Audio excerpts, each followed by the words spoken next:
मुकाम पर हम हमारे और आपके और हमारे शहर के हरदिल अजीज़ लीडर, बेबाक रहनुमा, तामीर व तरक्की पसंद जहन रखने वाले लीडर आली जनाब एजाज बेग साहब को सुनते हैं। मैं इन अशार से उन्हें आवाज़ दे रहा हूँ कि राह में खतरे भी है लेकिन ठहरता कौन है, मौत कल आनी है आज आ जाए डरता कौन है, तेरे लश्कर के मुकाबिल मैं अकेला हूँ मगर फैसला मैदान में हो जाएगा मरता कौन है। पुरजोर तालियों में इस्तकबाल।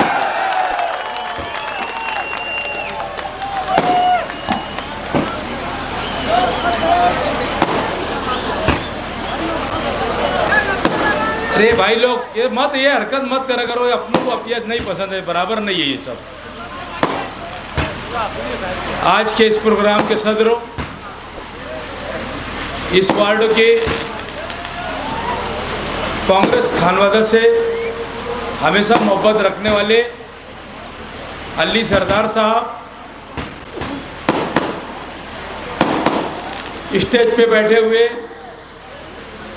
तमाम पार्टी के पदाधिकारी, बुजुर्ग हजरात, जलसा गांव में बैठे हुए मेरे नौजवान साथी, बुजुर्ग हजरात और जहां तक आवाज़ जा रही है ये मेरी पर्दा नशीन माँ बहनें, जरा इनको खामोश बैठा थोड़ा सी। मैं आज आप लोग से एकदम संजीदगी से संजीदा तकरीर करने के लिए, संजीदा बात करने के लिए आपके बीच में खड़ा हूँ। मालेगांव शहर का जो इलेक्शन होने जा रहा है, मैं समझता हूँ कि 1999 के अंदर जो इलेक्शन हुआ था, आज मालेगांव शहर के अंदर वो इलेक्शन होने जा रहा है।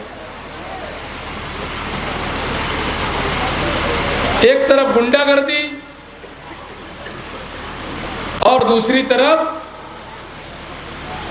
कामचोर, जगर चुट्टा इस शहर का एमएलए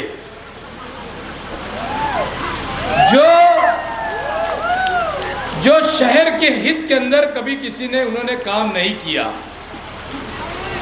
सुबह जब नींद में से उठते हैं, फजर की नमाज के बाद आके पनपट्टी के अंदर घुस के बैठ जाते, कौन आके खड़ा, किसकी क्या परेशानी है, शहर के अंदर लोगों को क्या तकलीफ है, ये चीज़ ये लोग देखे नहीं, कभी नहीं लोगों ने कभी बात की हमारे आमदार साहब ने। यहाँ तक कि अगर कोई चंदा लेने वाला हमारा शख्स कोई शहर का जाता, कोई गरीब जाता, तो मुझे ये बताओ मालेगांव शहर के लोगों कि तुम लोगों को, कितने लोगों को मालेगांव शहर की गरीब आवाम को उन्होंने चंदा दिया।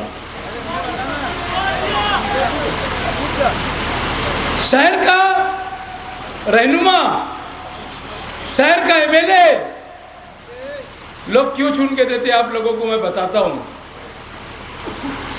इसके लिए चुन के देते कि शहर की तामीर और तरक्की, शहर के अंदर MIDC लाई जाए, शहर के अंदर BDS कॉलेज आए, MBBS कॉलेज आए, अच्छी हॉस्पिटल हो, शहर के निज़ाम को दुरुस्त रख के। आज हमारे शहर की हालत इतनी खराब है कि 5 साल के अंदर ये सरकार ने यहाँ के बुनकरों को बार बार जाकर हमारे को आज सब्सिडी के लिए कम से कम 50 चक्कर यहाँ के बुनकरों को जाना पड़ा। बुनकर भाइयों, मैं एक बात आपको बोलता हूँ कि मैं जिस इलाके से तकरीर कर रहा हूँ, यहाँ पर मालेगांव शहर के बड़े बड़े सरमायादार बुनकर हजरात रहते हैं। क्या आप गवर्नमेंट की सब्सिडी लेने के बाद आपको कुछ बात पुर जाता है कि आपका पावर लूम का सब्सिडी ले लिए और वो आपकी सब्सिडी आपके खिस्से में आती है कि मुझे ये बताइए। मैं बार बार, कुछ लोग मेरे साथ में बैठ के तबसरा करते, सब्सिडी तो उस चीज की मिलना चाहिए कि डायरेक्ट बुनकरों के अकाउंट में पैसा आए ऐसी जद्दोजहद करनी चाहिए। तुम आज 1 रुपया तुम्हारा कपड़ा 1 रुपये का मीटर से अगर कपड़ा बनता है तो तुम 1 रुपया 5 पैसे से तुम हिसाब करके आप कपड़ा बेचते हो। आपको जो सब्सिडी मिलती है आप वो सब्सिडी का हिसाब पावर के बिल में पकड़ लेते कि इतने का कपड़ा बना और 5 पैसा 10 पैसा लगा के आप कपड़े को बेच देते हो। तो मैं यहाँ के सरमायादारों से एक बात कहना चाहता हूँ कि सनतकारों से एक बात कहना चाहता हूँ कि आप लोगों को ये सब्सिडी का कोई फायदा नहीं मिलता। गवर्नमेंट के अंदर आने वाली सरकार कांग्रेस पार्टी की आने वाली है। आप लोगों को अल्लाह ने अगर तुम लोगों ने चुन कर दिया तो मैं समझता हूँ कि ये जो सब्सिडी है ये बुनकरों के अकाउंट में डायरेक्ट डाली जाएंगी, जो उसका फायदा यहाँ के बुनकरों को मिलना चाहिए। मगर हमारा बुनकर भाई समझता ही नहीं, ये सरकार क्या हमें भीख दे रही है क्या? और यहाँ का सरमायादार मस्जिद में जाके दुआ कर लेगा, अल्लाह से मांग लेगा, मगर एक घमंडी आदमी जो कहता है कि अगर आपको मेरे दर पे आना है तो तेरे 40-35 चढ़ के आना होगा, उसके बाद मैं सोचूंगा कि काम करना है कि नहीं करना है। मैंने 2 जलसे में बोला ना कि इसके अंदर दिमाग के अंदर वायरस है, वायरस, और वो वायरस का पता कल चल गया। कल उसने जो भिमला के बोला साइकिल कोड दो, साइकिल कोड।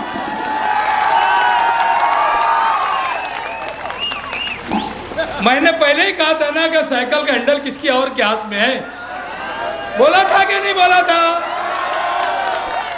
सच्चाई आई कि नहीं सामने? क्योंकि कल इनको फोन कर रहे होंगे कि भैया 2 दिन रह गया, जो माल का बोला था माल दे दो, इसके अंदर दिमाग में कल चल रही थी और वो वायरस बाहर आ गया। शहर के लोगों, हम काम के ऊपर गुफ्तगू करते, ये इलेक्शन, मैं एक बात बोल रहा हूं आपको कि आपकी खुशकिस्मती रहेगी कि आप एजाज बेग को चुन के देंगे।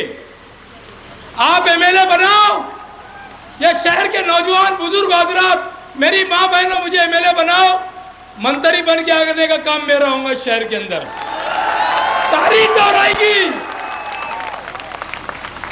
तारीख दोहराएंगी कि पहले टर्न के अंदर एजाज बेग मालेगांव शहर का मंत्री बन के आया। मेरे लीडर नाना पटोले को मेरे ऊपर कितना प्रेम है मुझे मालूम है। शेख आसिफ साहब ने तो यहाँ से बंबई तक बिछा दिया था कि एजाज बेग को टिकट ना मिले और ये टिकट शान हिंद को किस तरीके से जाए। मगर अल्लाह के फजल करम से मेरा लीडर नाना पटोले वो इज्जत करता कि जब जाऊंगा खाने के ऊपर हाथ रखता और बोलता पट्टे बोल। ये मेरी इज्जत है कि जो उसने मुझे एक छोटे से कार्यकर्ता को टिकट दिया। ये शहर की खुशकिस्मती रहेंगी, हजारों करोड़ों के अंदर ये शहर के अंदर मैं काम करूंगा। ये शहर के अंदर बिरादरीवाद का खात्मा इस वक्त कर देने का, दोनों का मुंह सांप के जैसा कुचलना इस शहर के लोगों को, जो बिरादरी के नाम पर वोट मांगते। तुमने क्या दिया हमारी बिरादरी को या अंसारी बिरादरी को क्या दिया? कोई एक 10 लाख का ठेका दिया कोई गरीब को आप लोगों ने? दोनों लीडरों से मैं पूछना चाहता हूं कि किसी गरीब के सर के ऊपर हाथ रखे ये बोले कि बेटा 10-20 लाख का काम कर ले, 2-4 लाख रुपया तुझे बच जाएगा। ये एजाज बेग 17 करोड़ रुपए का काम लाया, सबको बांट दिया कि जाओ अपना कमाओ अपना खाओ। एजाज बेग ठेकेदारी नहीं करता। हमने काम की बुनियाद, मेरा मकसद है कि शहर के अंदर काम किस तरीके से हो। सोलर सिस्टम की बात करते हैं बाजी आमदार, क्या मुझे चुन कर दो तो मैं आने वाले वक्त के अंदर सोलर सिस्टम पूरे पावर लूम को लगा के दूंगा।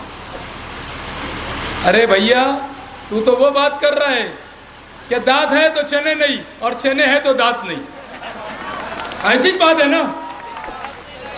एमपीएसएल कंपनी लाए, शहर के बुनकरों से बदला लिया, शहर की गरीब आवाम से बदला लिया। बताओ आज एमपीएसएल कंपनी, प्राइवेट बिजली कंपनी जब से आई, कौन सुनने वाला है? तुम्हारे शहर के सरमायादारों से पूछना चाहता, सनतकारों से पूछना चाहता, गरीब आवाम से मैं पूछना चाहता कि इनकी दादागिरी कितनी बढ़ गई एमपीएसएल कंपनी वालों में। कोई बोलते? क्यों नहीं बोलते?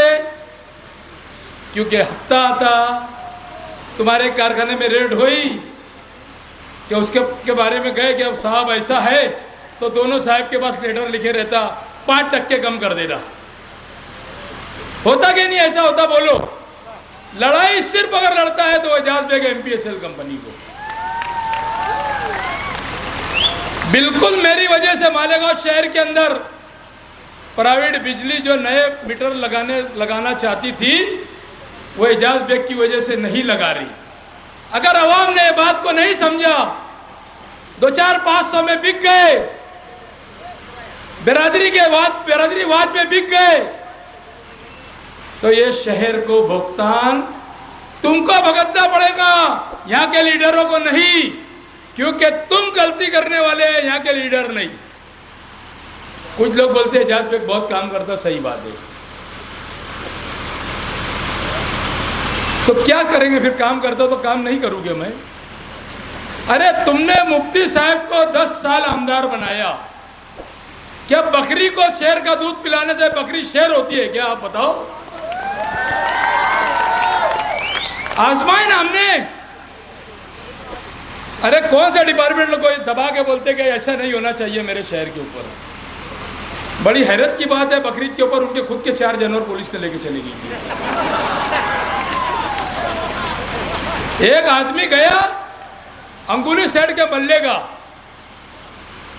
उसने कहा कि साहब मेरे पालतू जानवर थे, तो पुलिस आ गई, मेरे घर पे जरा बोल दो। तो ये डायरेक्ट बोलते काय पालत रहे बे? बोले नहीं करेंगे चाहिए इलीगल काम। बोले दे नंबर दो का। नंबर दिए उन्होंने, नंबर लिए उन्होंने, और उसको पुलिस वालों को फोन करके बोलते कि यार कुछ ले दे के खत्म कर दो। बताओ, ये तो हमारे शहर के एमएलए। ऐसी कहानी शहर के अंदर चल रही है। और एक शहर के अंदर मिसाल है कि गांव बसानी और लुटेरे, जोर से बोलो। शेख आसिफ साहब एक जलसे में बोल रहे थे, बोले महाविकास अघाड़ी के लोग मेरे कांटेक्ट के अंदर है कि अगर आप चुन के आओ तो हमारे साथ रहना। तो इसकी मिसाल क्या है? गांव बसा नहीं और लुटेरे आ गए। अरे मेरे भैया आसिफ भाई, ओ मेरे छोटे भाई आसिफ भाई, वो अजीत दादा पवार से जो पैसे लाए ले ना, वो यहाँ से भान के लेके जाएगा तुम्हारे को बम्बई। पैसा जो अजीत पवार से लाया गया, इनको तो भान के लेके जाएगा बम्बई। और बोलते महाविकास अघाड़ी मुसलमानों को धोखा दे रहे। ये शहर धोखे में नहीं आएगा, ये शहर बिरादरी की बात में नहीं आएगा, ये शहर डेवलपमेंट करने वालों का काम करेगा। अगर आपको शहर को डेवलपमेंट करना है तो एक ही आवाज़ है शहर के अंदर के एजाज बेग को आप वोट देंगे। आपको मालूम है ना कि जो हमारे हुजूर की शान में गुस्ताखी करता, उसको अजीत दादा पवार बाजू में लेके बैठती। उसके बाद ये इसका टिकट न लेते हुए साड़ गाड़ करते कि मैं आज़ाद उम्मीदवार रहूँगा, आप मुझे पैसा दो, आप मुझे ताकत दो, मैं चुन के आऊँगा तो तुम्हारे साथ रहूँगा। ऐसा हो नहीं सकता। यह तो तीसरे नंबर के ऊपर है, बात भी नहीं है इसकी। रहा सवाल अब कामकाज के बारे में, हजरत ने कल एक बात बोले, इतना झूठ मत बोलो कि जब आपको तकलीफ हुई तो मालेगांव शहर के हर छोटा बड़ा कार्यकर्ता, हर लीडर आपको मिलने के वास्ते गया। आपने कल जलसे के अंदर बात बोली, मुझे वो बात बहुत खराब लगी। क्या यार, मेरे बीमार होने के ऊपर लोगों ने मिठाइयाँ बांटा।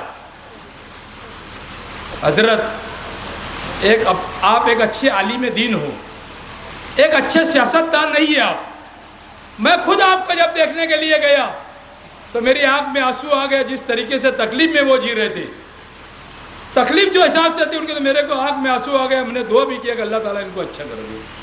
मगर हर चीज़ को सियासी नज़र से अगर देखेंगे तो ये शहर बर्दाश्त नहीं करेगा। मैंने उस जलसे में पीछे बोला था ना कि ये आप रोने धोने के धंधे इन्होंने चालू कर दिए। कल मेरी वो चाची तायरा मैडम ने भी रोना धोना चालू करी और मुफ्ती साहब के लोगों ने भी रोना धोना चालू करा। यह शहर के लोग अब आंसू पोंछने के लिए नहीं जाएंगे, किसी का आंसू नहीं पहुंचेगा। यह शहर डेवलपमेंट देखना चाहता। मैं आप लोगों को बोलता, नयापुरे के लोगों, मोमिनपुरे के लोगों, बड़े की मार्केट के पास आचार संहिता के बाद बड़ा कॉम्प्लेक्स बनने वाला है। उस वक्त का स्टैंडिंग कमेटी का चेयरमैन एजाज बेग, उस वक्त का मेयर हाजी इब्राहिम सेठ ने उसके एवज में 2 करोड़ रुपए का हाल बनाने का यहाँ पर यह किया था। मेरी पूरी नज़र है, मैंने वो जो खोली वाले थे उनका सेटलमेंट जो ठेकेदार था उससे करवा दिया।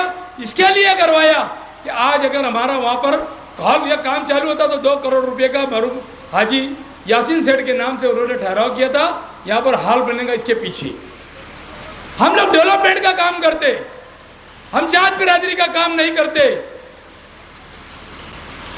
आप लोगों को मैं यही कहूँगा कि आने वाला वक्त मैं मेरे वर्करों को, आज मेरे 4 महीने से 3 महीने से मेरी पार्टी के तमाम लोग मेरे वर्कर, मैं एक बात ज़रूर बोलता हूँ, पुलिस डिपार्टमेंट कान खोल के सुन लो। किसी के इशारे के ऊपर अगर हमारे कार्यकर्ता लोगों को तकलीफ देंगे तो इलेक्शन 20 तारीख को ख़त्म हो जाएगा, मगर उसके बाद मैं भी नहीं छोड़ूंगा, ख्याल रखना। और तड़ीपार की नोटिस दे रहे हमारे कार्यकर्ता को, सट्टा जुगाड़ चलाने वालों को तड़ीपार की नोटिस नहीं। शेख आसिफ का काम सट्टा चलाने वाले करेंगे, जुगाड़ चलाने वाले करेंगे, और मगर ईमानदारी की रोटी रोजी करने वाले कुरैश बिरादरी के लोग अगर मेरा काम करेंगे तो उनको तड़ीपार की नोटिस की बात करते। कुरैश बिरादरी के छोटे मोटे धंधा करने वाले, तुम्हारे को आंख खोल कर देखना चाहिए, दिल पे हाथ रख के मैं तुम्हारे को पूछना चाहता हूं कि तुम्हारी तकलीफ के अंदर कौन आया मालेगांव शहर के अंदर? एक ही बात बोलना, तुम्हारे दुख सुख के अंदर कौन आता? कभी कोई नहीं आए, सिर्फ और सिर्फ कुरैश बिरादरी को दाना डाले और बोल दिए कि तुम्हारे को शादी का हाल बना देंगे। शेख आसिफ के साथ 52 पट्टे की जो गड्डी रहती ना पत्ते की, वैसा लेके घूमता, जिसको जो लगा वो देता, इक्का ले, दूरी ले, तीरी ले, सबको शादी का हाल ही देता भैया। हर बिरादरी को बिरादरी के अंदर किसी ने बांटा तो हमारा भाई शेख आसिफ है, इसने पूरे शहर के लोगों को बिरादरी के अंदर बांटा, सबको देता। जो मिला, अभी कल एक तमोली भैया मिले मेरे को, बोला क्या भैया? बोले यार, बोला बोले घेर लो, बोले क्या बोला? घेर लो बोले। मैंने फिर बोले पत्थर मार दिए ना भैया हमने। ये सब लालू देने का धंधा ये सब करता है। आने वाला वक्त 20 तारीख का और 23 तारीख का जब दिन निकलेगा तो मैं समझता हूं कि शहर का मुस्तकबिल 20 तारीख को आप तय करेंगे, क्योंकि आने वाले वक्त के अंदर शहर का विकास, शहर का डेवलपमेंट, शहर के अंदर MBBS कॉलेज, BDS कॉलेज, जिस तरीके से आप लोगों को, आपके बच्चियों को पढ़ने के लिए शहर के अंदर निज़ाम करूंगा इंशाअल्लाह ताला। मैं आप लोगों को आज बोलता हूं कि अल्लाह ने अगर चाहा, आप लोगों ने मुझे चुन के दिया तो मैं 1000 करोड़ रुपए का हर साल काम करूंगा। ये 100-200 करोड़ झूठ बोलने का काम भी नहीं करूंगा। आप लोगों को सुबह सवेरे उठना है। 20 तारीख को आज अपने घरों पे जाकर सबको बोलना है कि चिट्ठी पौती ले लो। सवेरे नींद में से बेदार होना है आप लोगों को, और बेदार होने के बाद पहले अपने घरों की ओर गिराना है, क्योंकि सब इधर उधर हो जाते। और एक बात, मेरी बात 2 मिनट के लिए मैं और बोल रहा हूँ, 5 मिनट तो बाकी है, मैं 2 मिनट के अंदर और ख़त्म करूँगा कि कल से जो है नई नई हवा चलाएंगे गांव के अंदर, क्योंकि इनके धंधे है, ये मेरा धंधा नहीं है। मेरा शौक है, मैं चिराग को शौक से जलाता। आप ये कल बोल देंगे जायज पे बैठ गया, साइकिल में चले गया, साइकिल का हैंडल तो खुद टेढ़ा है, मैं कैसे बैठूंगा उसके ऊपर? ये सारी चीज़ों का इनका प्लानिंग है। ये जाके लोगों को बोलते, ये बीजेपी के दलाल लोगों को हिसाब चुकता करना है शहर के लोगों को। और आने वाली 20 तारीख को फजर की नमाज के बाद अल्लाह से दुआ करने के अल्लाह पाक 1999 की तारीख है शहर दौराने जा रहा है। इंशाअल्लाह ताला मैं आपके सामने 23 तारीख को आऊँगा और आप लोगों के रूबरू रहूँगा। शुक्रिया, जय नटला मलिक।